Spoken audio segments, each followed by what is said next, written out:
Magandang araw! Sa ating episode ngayong araw, samahan natin sina Rico at Mia, dalawang magkaibigan na naglakas loob pumasok sa isang lumang bahay na matagal nang iniwasan ng lahat.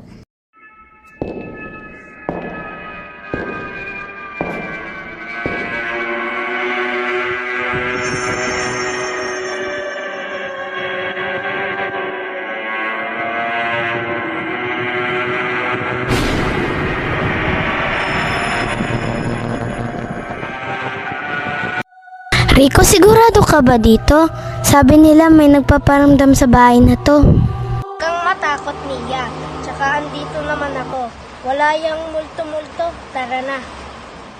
Pagpasok nila, sinalubong sila ng amoy ng lumang kahoy at kalawang.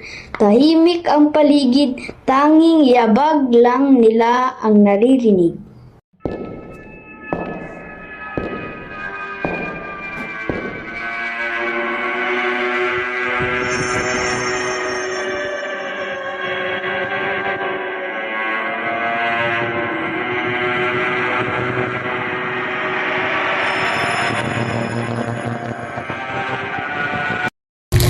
Rico, narinig mo ba yun? Parang may kumakaluskos sa taas. Hayaan mo na. Baka daga lang.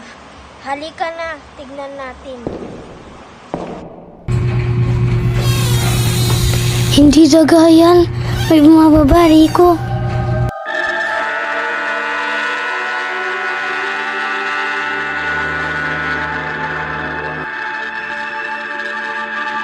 Napatigil sila sa paanan ng hagdan. Dahan-dahang bumukas ang pinto sa itaas.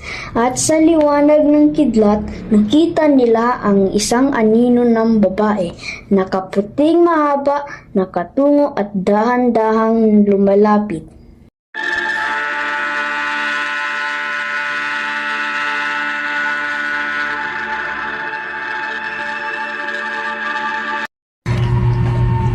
Rico, tumakbo tayo! Bakit parang hindi tayo nakakalabas? Kanina pa tayo sa pasilyo pero paulit-ulit lang. At biglang may malamig na hininga sa likod nila. Nang lumingon si Mia, nakita niya sa salamin ang babae. Pero wala ito sa mismong pasilyo.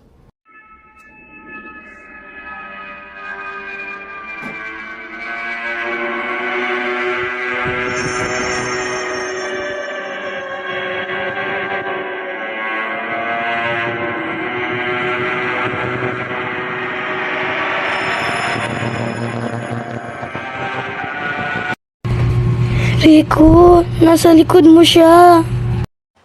Hindi kayo makakalis.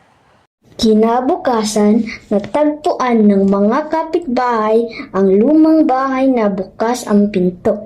Sa loob, nakita ang bag ni Mia at relo ni Rico sa lamesa.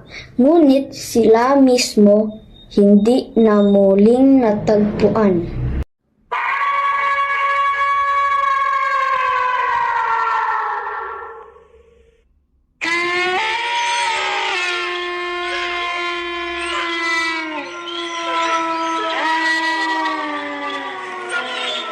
At iyan ang kwento ng Ang Bantay sa Lumang Bahay.